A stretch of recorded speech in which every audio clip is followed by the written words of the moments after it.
Okay so हम लोगों ने कल Newton's formula for velocity of sound in air देखा. Newton considered it as isothermal process and the formula was under root of p by rho. Laplace ने correction दिया उसका क्योंकि experimental value और थियोरेटिकल वैल्यू मैच नहीं हो रही थी. लाप्लास सेड कि this is not correct. The process of transfer of sound from one point to another point is an adiabatic process. तो अंडर रूट ऑफ रो मतलब gamma basically gamma p by rho, that is the actual formula for velocity of sound in air.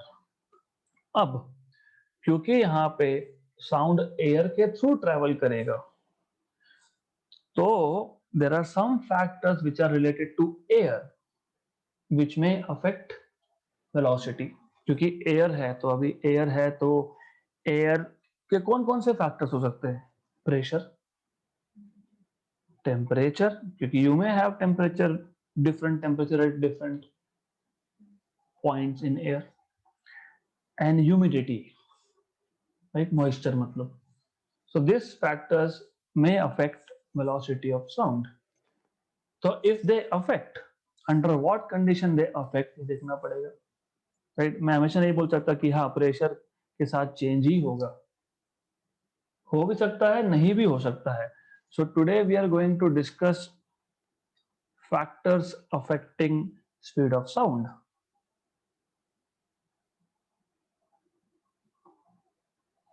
Factors affecting speed of sound.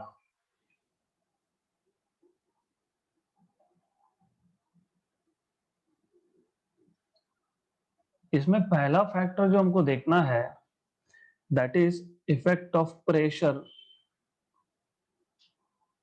Effect of pressure on velocity of sound.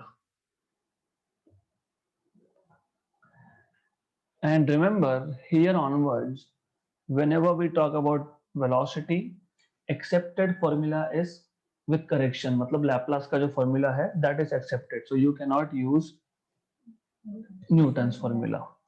तो what we saw that ये जो v का formula था velocity of sound in air का formula था given by Laplace was gamma p by density. And what we know is कि density is mass per unit volume. ये volume है बताने के लिए मैं ऐसा लिखने वाला हूँ because on the left hand side we are talking about velocity, तो कंफ्यूजन नहीं होना चाहिए. Therefore we have v equal to under root of gamma p mass और यहाँ पे वॉल्यूम राइट. अब this point onwards you can actually tell about velocity in two different ways. एक, one is simple, अगर temperature constant है so if T is constant मतलब temperature is not varying from position to position. For example, I am generating sound waves here and the sound waves are supposed to reach wall and बीच में air है तो air हर एक point पे same temperature है. That is the case. If T is constant then you have learned in chemistry that at constant temperature P into V the product is constant, right? So looking at equation number 1, therefore from equation number 1 what we can say is अगर PV constant है, gamma ये तो constant ही है. It is a ratio of specific heat at constant pressure to that of constant volume. ये gas dependent होता है मतलब मोनोटॉमिक गैस के लिए इसकी वैल्यू 5/3 आती है, डायटोमिक के लिए 7/5 होती है, नॉन रिजिड डायटोमिक के लिए 9/7 आती है. ये नॉन रिजिड क्या है, रिजिड डायटोमिक क्या है, we will talk about it in 12th.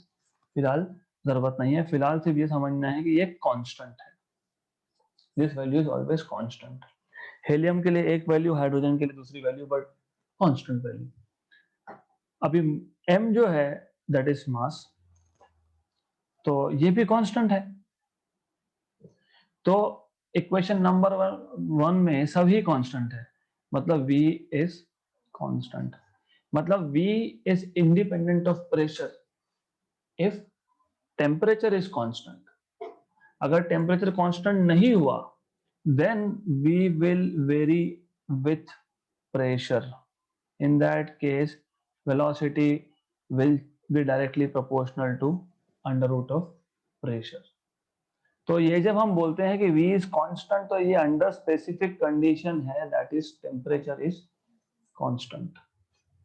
Okay, इसको लिखने का और एक तरीका भी है वैसे, तो आप लिख सकते थे V is equal to equation 1 को गामा बाय m, और PV ये होता है nRT, ideal gas equation. Okay, where n is number of moles of gas, R constant है, फिर मैंने वैसे ही बोला है कि T कांस्टेंट है। तो अगर instead of writing in terms of PV आप ऐसा लिख सकते हो कि R constant, T constant, number of moles constant, ये भी कांस्टेंट, ये भी कांस्टेंट, तो वेलोसिटी भी कांस्टेंट। तो velocity is not affected by change in pressure if temperature is constant, correct? But if temperature is not constant, then it is affected by change in pressure. Clear? Simple, very simple. Okay, so let us note it down.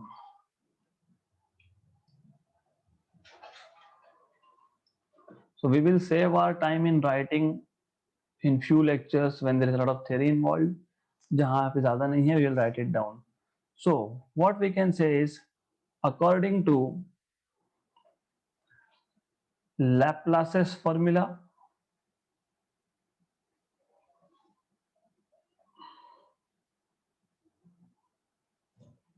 speed of sound in air is given by speed of sound in air is given by V is equal to under root of gamma P by rho, equation number 1. We know that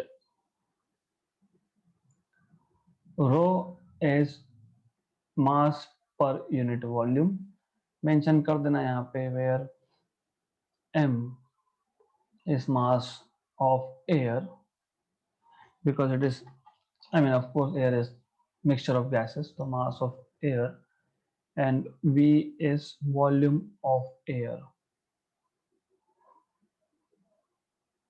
Therefore we can write V is equal to under root of gamma PV by m,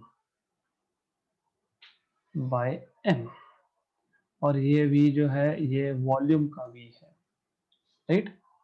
then equation number 2, according to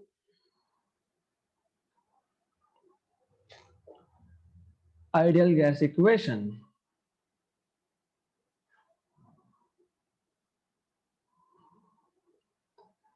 PV is equal to nRT, equation number 3.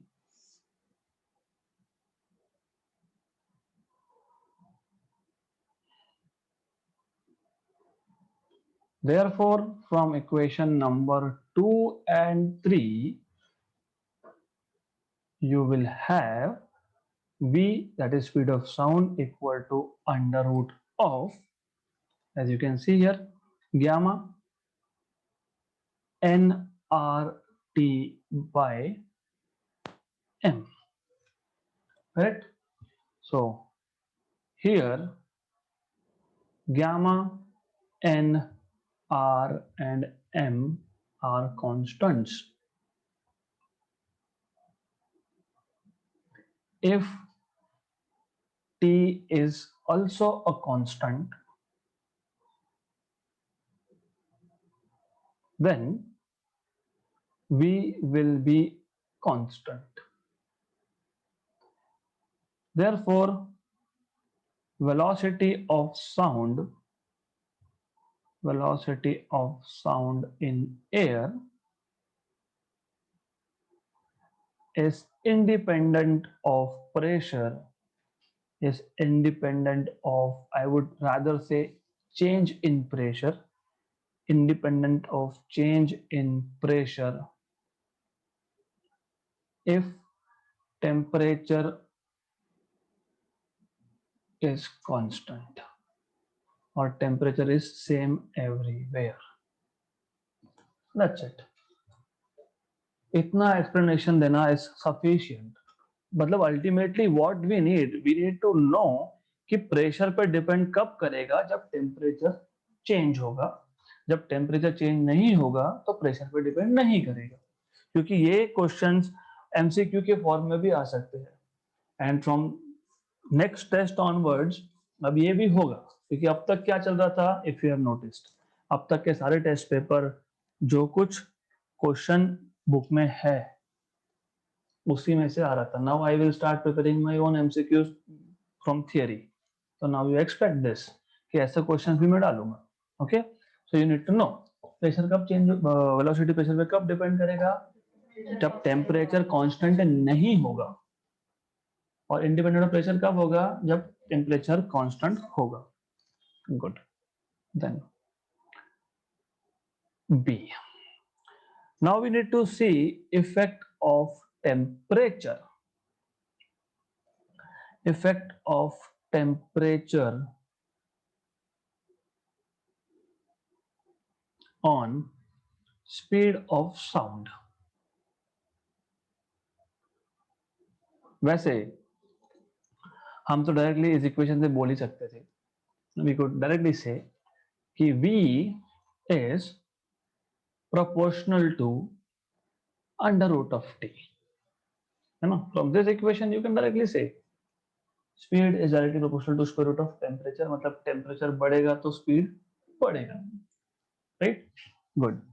लेकिन in most of the books they will tell you एक ही बात है, सिर्फ थोड़ा घुमा फिरा के बोलेंगे वो. What they will say is कि we know that speed is under root of gamma RT by m. Of course n is 1, number of moles of gas हमने 1 अज्यूम कर लिया है अंडर दैट कंडीशन. गुड. अब वो बोलेंगे कि let us say this equation is at some temperature T, और कोई और टेम्परेचर होगा, लेट अस से T0. तो T0 पे you will have speed as V0. Gamma constant है, R कांस्टेंट है, N कांस्टेंट है. तो टेम्परेचर T पे स्पीड V है, टेम्परेचर T0 पे स्पीड V0 है. Right, then they will divide these two equations. यही अप्रोच आपकी बुक में भी दिया है. तो इन दोनों को डिवाइड कर दिया. डिवाइड कर दिया तो आपको क्या मिलेगा, V by V0 equal to T by T0 का स्क्वायर रूट. करेक्ट. रिमेंबर, यहाँ पे जब आप आइडियल गैस इक्वेशन में nRT लिखते हो तो T होता है absolute temperature. What do you mean by absolute temperature? Temperature measured in Kelvin scale is called as absolute temperature. Right, क्योंकि अब हियर ऑनवर्ड कोई भी कॉम्पिटिटिव एग्जाम होगी उसमें ऐसा मेंशन किया होता है वेयर T इज एब्सोल्यूट, मतलब आपको केल्विन स्केल में ही लेना है. तो जब भी आप आइडियल गैस इक्वेशन लिखते हो तो T is never in degree Celsius, it is not in Fahrenheit scale also, it is always in Kelvin. तो ये एब्सोल्यूट टेम्परेचर है. गुड. तो मैं मान लेता हूं ये इक्वेशन हम यूज करेंगे एंड लेट अस से let T0 is initial temperature is 0 degree Celsius. 0 degree Celsius. How do you convert from degree Celsius to Kelvin? 273.15, लेकिन 273 मान लेंगे रफली. गुड.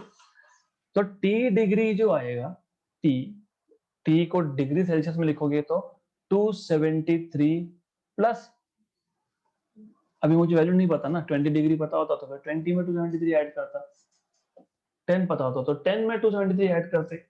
हमने तो बोला some other temperature except for T0, तो फिर 1 डिग्री हो, 10 हो, 100 हो, 1000 हो, we don't care, some T. तो ये आपका आ गया केल्विन में, where this small t this small t is in degree Celsius, है ना। डिग्री सेल्सियस को 273 ऐड करूंगा तो केल्विन में जाएगा ना। Good, so I hope you have understood this. हमने क्या किया यहाँ पे, ये जो इक्वेशन नंबर 1 था, ये हमें क्या बताता है, ये हमें बताता है कि how speed of sound is dependent on temperature. इसे हमको इतना ही बताता है कि v is directly proportional to under root of T. ये हमको ये बताता है कि एक टेम्परेचर T है, एब्सोल्यूट टेम्परेचर T है, राइट। उस टेम्परेचर पे वेलोसिटी v है, अनदर एब्सोल्यूट टेम्परेचर T0 पे वेलोसिटी v0 है। तो जब रेशो ले रहा हूं तो मुझे मिल रहा है under root of T upon T0, where T and T0 both are in absolute scale, मतलब केल्विन स्केल में है। क्लियर। अब हम ये बोल रहे हैं कि मान लो इनिशियल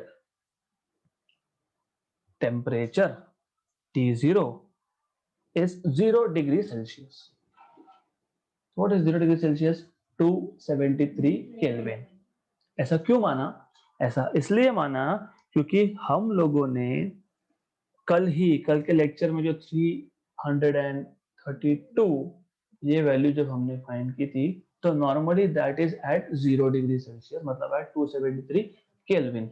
तो मुझे V0 की वैल्यू पता है 0 डिग्री सेल्सियस पे, तो कंपेयर करने में इजी होगा। That is why we are taking V0 और T0 as 0 degree Celsius 273 kelvin.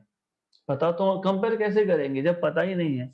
If I don't know how much is 1 centimetre, how can I measure the length of this book for example. पता तो होना चाहिए ना, यहाँ पे भी compare ही कर रहे हैं हम लोग। तो फिर अभी T0 को 0 डिग्री माना है, और ये जो कैपिटल T है ये स्मॉल t डिग्री है, पर क्योंकि मैं केल्विन में इसको कन्वर्ट कर रहा हूं, इसलिए दोनों में 273 ऐड कर दिया। ऐड ही करते हैं ना हम लोग, डिग्री टू केल्विन जाने के लिए ऐड करते हैं। इसका मतलब इक्वेशन 1 क्या बनेगा, it will become v upon v0 equal to under root of, ऊपर t था तो ये आएगा 273 प्लस t, नीचे आएगा जस्ट 273। तो ये आएगा v upon v0 as 273 by 273 is 1, t upon 273 raise to half, क्योंकि स्क्वायर रूट है तो हाफ। अब v इक्वल टू, सिर्फ ये v0 को मल्टीप्लाई कर रहा हूं मैं, और ये जो 1 अपॉन 273 है इसको हम बोल देंगे अल्फा, सम कांस्टेंट, क्योंकि बार बार वो 273 लिखना है लिटिल लेजी, तो ऐसा लिख देंगे, where you can say where of course alpha is 1 upon 273, correct. Good, इसको कुछ नाम देना है तो बाद में दे देंगे, but for the time being we don't need to give it any name, right. तो अगर आपको याद होगा, मैंने बाइनोमियल एक्सपेंशन में आपको बताया था कि जब पावर हाफ हो और एक अल्फा स्मॉल वैल्यू हो तो हायर ऑर्डर टर्म्स निग्लेक्ट हो जाते हैं, क्योंकि ये a plus B raise to N का फॉर्मूला है, a रेज टू एन, फिर दूसरे टर्म में a raise to N minus one, b raise to one, फिर तीसरे टर्म में a raise to N minus two, b raise to two. ऐसा करते करते a की पावर 0 और b की पावर n तक जाना पड़ेगा, लेकिन बिकॉज अल्फा इज रफली 1 अपॉन 300, 1 by 3 is 0.33 और 10 पावर माइनस 2, मतलब 0.003। So this value is very small, roughly। अब मैं इसका पावर ले रहा हूं तो और स्मॉल होगा वो। गुड, तो और स्मॉल होगा तो हायर ऑर्डर टर्म हम लोग निग्लेक्ट कर देते हैं। तो हम क्या करते हैं, सिर्फ पहला टर्म रखते हैं, दूसरे टर्म में ये इंडेक्स जो है इसको यहाँ पे मल्टीप्लाई कर देते हैं हम लोग।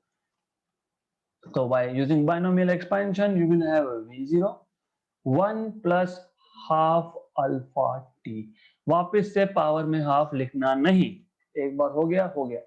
This is after using binomial theorem that you will learn sooner or later in mathematics, okay, good। Then अब इसके आगे what we can do is, इसके आगे हम वापस से अल्फा की वैल्यू रिसब्स्टिट्यूट कर देंगे। 1/273 और नीचे 2 है 546, तो t अपॉन 546 ऐसा आ जाएगा, करेक्ट। फिर हम क्या करेंगे, हम v0 को भी दोनों से मल्टीप्लाई कर देंगे, राइट। फिर हम क्या करेंगे, फिर यहाँ पे हम ये जो वैल्यू है v0 की 332/546, करेक्ट, दिस इज रफली 0.61, तो यह आएगा v0 plus 0.61t, correct. Now go back to the title of this topic, effect of temperature on speed of sound. If I change the temperature by 1 degree Celsius, तो अगर मैं temperature 1 degree से बढ़ा रहा हूं तो what do we notice? What do we notice? If I change the temperature by 1 degree Celsius, मतलब T की वैल्यू में 1 कर रहा हूं बेसिकली, तो what we notice is V equal to V0 plus 0.61, मतलब 0.61 से मीटर पर सेकेंड से स्पीड बढ़ गया। तो पहले 332 था, तो अभी 332.61 है। अगर मैं 2 डिग्री से बढ़ा रहा हूं तो 0.61 इंटू 2 1.22, मतलब 332 प्लस 1.22 मतलब 333.22, करेक्ट। तो इसको बोलते हैं linear increase. Why linear increase? अब ये तो पक्का है कि आपका इक्वेशन ऑफ स्ट्रेट लाइन हुआ होगा मैथ्स में, अभी नहीं तो 10th में तो वही होगा। Can you tell me what is equation of this particular line? Yes, ये अगर y है, ये x है, तो ये इंटरसेप्ट c है, तो आप बोलते हो y equal to mx plus C, correct.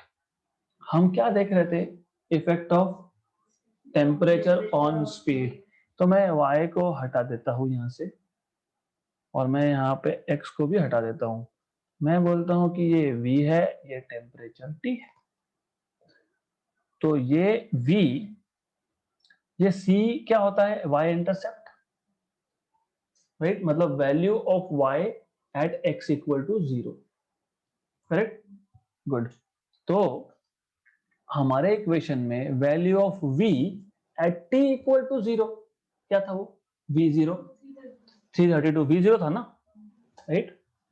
x मतलब t है, तो x मतलब t है, तो यहाँ पे क्या आया था हमारा, तो अब आपको समझ में आया कि ये जो है it is a straight line,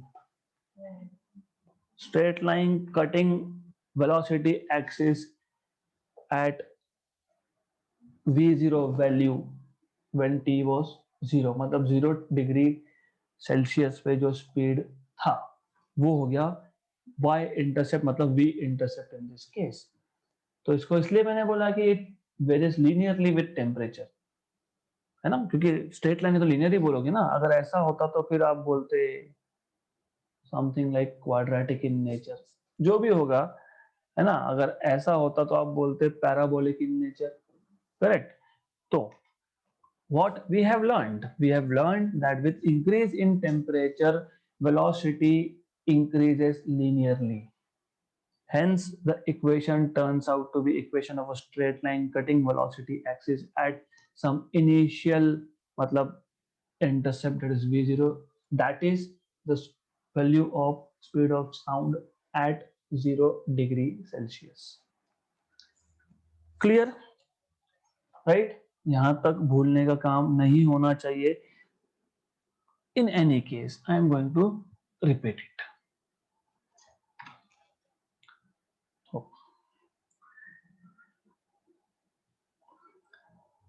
तो हमको करना क्या था, हमको देखना था what is the effect of temperature on speed of sound, क्योंकि ये तो नॉर्मल सी बात है ना। अभी nowadays it is little cold, कुछ दिनों में in the month of March, April, average temperature बढ़ जाएगा, तो we need to know if it will have any effect on the speed of sound. Yes, it has. कैसे? पहले तो वो देखो. How does it have? हमको पता है V is equal to gamma RT by M for N equal to 1 mole, right? So now it is correct. V is equal to, सिर्फ N की वैल्यू 1 डाली है मैंने, ओके, राइट. तो आप एक्चुअली V के टर्म में लिख सकते हो using this, but then T नहीं आएगा उसमें. फिर हमको टेम्परेचर के साथ देखना है, तो टेम्परेचर को इक्वेशन में लाना पड़ेगा. हाँ, good. So what we notice is gamma constant, R constant, M constant, क्योंकि हम सेम गैस की सेम अमाउंट ऑफ गैस की बात कर रहे हैं. सेम गैस मतलब gamma constant, same amount of gas मतलब M constant. तो velocity at temperature T is given by this equation, gamma RT by M का square root. Velocity at some other temperature T0, it is given by gamma R T0 by M. जब मैं इस दोनों को divide करता हूं तो what I see is this.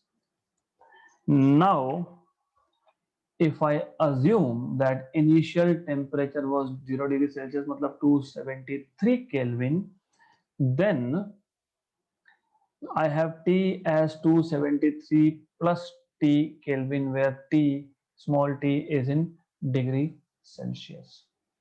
क्योंकि डिग्री सेल्सियस से ही हम लोग केल्विन में गए हैं, इसलिए. गुड. तो what we have is V by V0 equal to under root of what?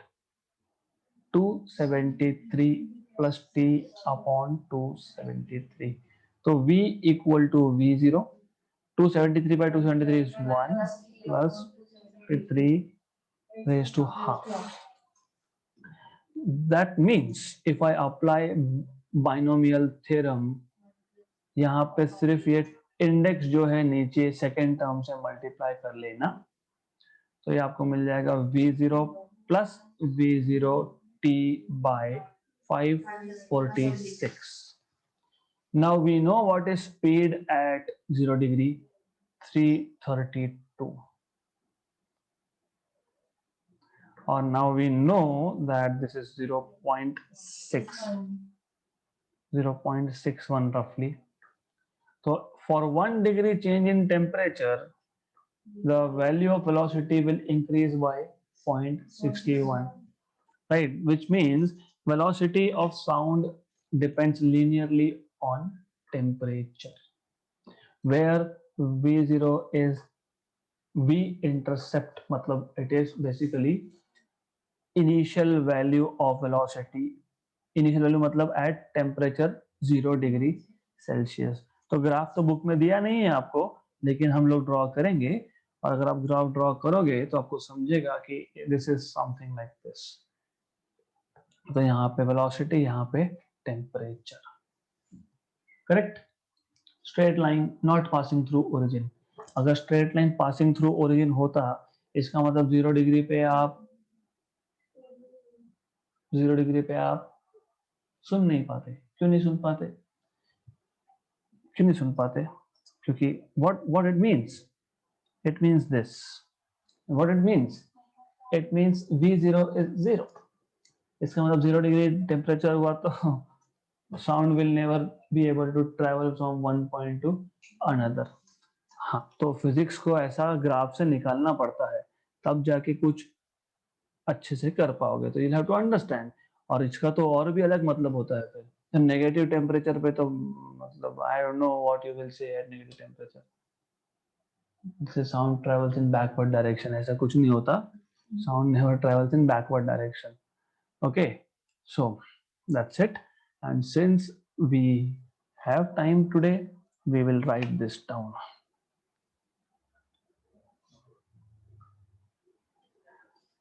Okay, so it is a very simple thing. हमको देखना है कि how temperature is affecting sound. So we'll start with saying assume let V0 be the speed of sound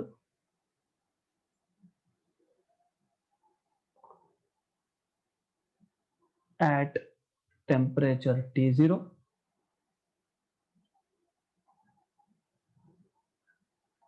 and V be its speed at temperature T. We know that speed of sound is given by speed of sound is given by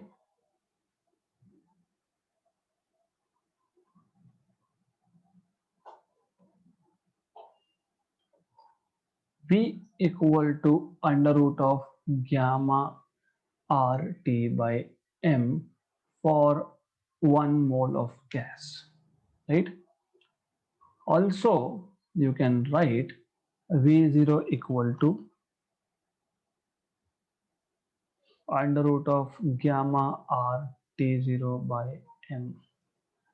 Therefore, we have V by V0 as root of T by T0. Let us call this equation number 1. अब ये हमको क्या बताता है? ये हमको बताता है that speed of sound varies is directly proportional to square root of temperature, square root of absolute temperature, right? So equation 1 shows that speed of sound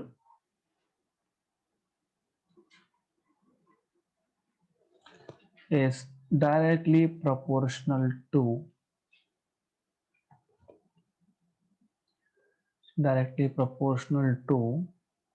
square root of absolute temperature. And remember here onwards, absolute temperature is temperature measured in Kelvin scale. तो ये पता होना चाहिए absolute temperature. क्यों पता होना चाहिए? Because when I was teaching MSc level तो तभी भी नहीं पता था, which is not a good thing. You should know exactly आप क्या पढ़ रहे हो, नहीं तो फिर एग्जाम में बोला एब्सोल्यूट टेम्परेचर, फिर आपने यूज कर दिया डिग्री सेल्सियस और आप बोलोगे आंसर ही नहीं आ रहा है, तो कैसे आएगा? नहीं आएगा आंसर, राइट? तो एब्सोल्यूट मतलब केल्विन, क्योंकि 273 का डिफरेंस रहेगा फिर आपके आंसर में, right? Good. So this proportional to square root of absolute temperature. Okay, तो बाकी का मैं वो लिखने नहीं वाला हूँ. I'll just write down what is important.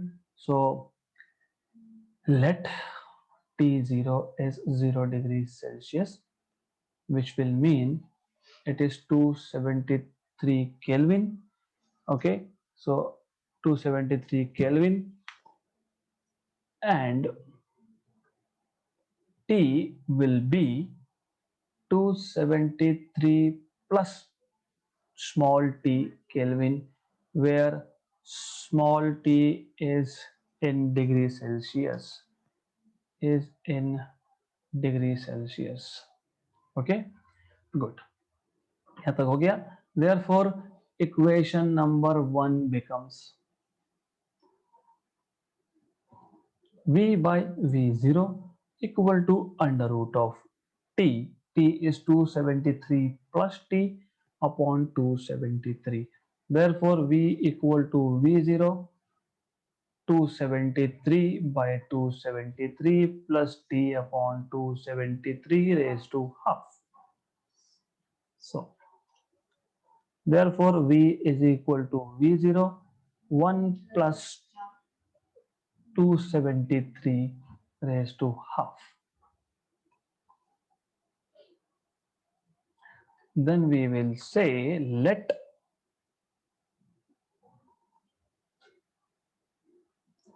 alpha as this factor. अभी क्यों डिफाइन किया? क्योंकि हर बार आपको ये अगर इनिशियल टेम्परेचर 0 डिग्री दिया होगा तो पता होना चाहिए मैंने क्यों लिखा है. If you remember, linear expansion coefficient was defined as at 0 degree. Superficial expansion was defined at 0 degree. Volume expansion coefficient was defined at 0 degree. Coefficient of resistance will also be defined at 0 degree. वो आप NEET में सीखोगे JEE में. This is also defined at 0 degree. Okay, मतलब through out कोई भी constant define करने के लिए हम 0 डिग्री पे डिफाइन करते हैं. इसलिए ये लिखना जरूरी हो जाता है क्योंकि जब भी अल्फा बीटा गामा ऐसा कुछ आया मतलब 0 डिग्री पे डिफाइन किया गया था. फिर वो किसी भी कॉन्टेक्स्ट में हो वो 0 डिग्री पे डिफाइन किया गया था. Good. Therefore v is equal to v0 1 plus alpha t raised to half using binomial expansion and neglecting higher order term using binomial expansion. नहीं भी पता होगा तो बोल देना कि हाँ we have used binomial expansion and neglecting higher order terms.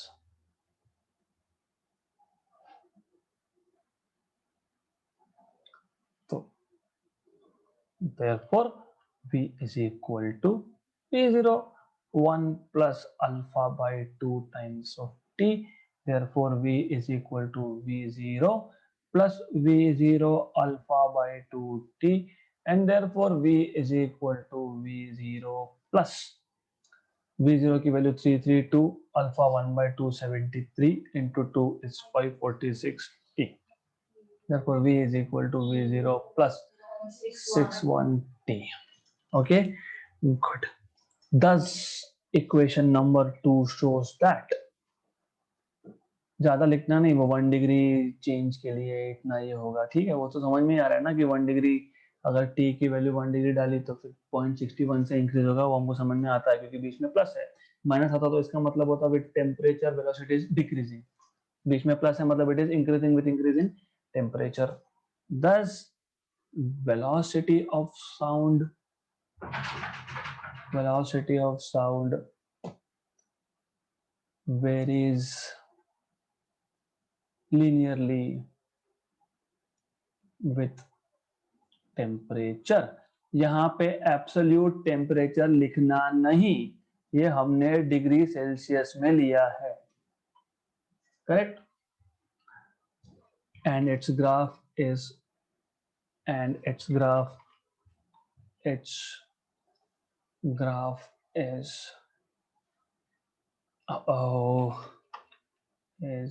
given or is shown below. Better. So I will just quickly draw a graph of this. Temperature, velocity, some straight line like this with intercept v0. That's it. Done. So we are done for today. We still have 5 minutes, so we'll continue. Of course, 5 minute है हमारे पास, तो last topic भी हमारा हो जाएगा. By the way, ये जो अभी वाइब्रेशन हुआ, it happens when something is passing with velocity more than velocity of sound in that medium. मतलब ऊपर से कोई जेट पास हुआ होगा जिसका स्पीड 330 मीटर पर सेकेंड से ज्यादा होगा, सुपरसोनिक. तो उस केस में